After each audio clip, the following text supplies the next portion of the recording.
Okay, may nagtanong ng napakaganda. Kung pagbibigyan kayo ni Lord, bibiyayaan kayo ng anak, ilan ang gusto nyo ni Mrs.?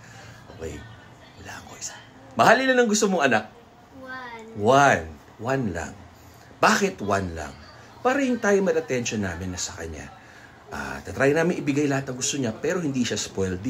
Didisiplinahin namin siya.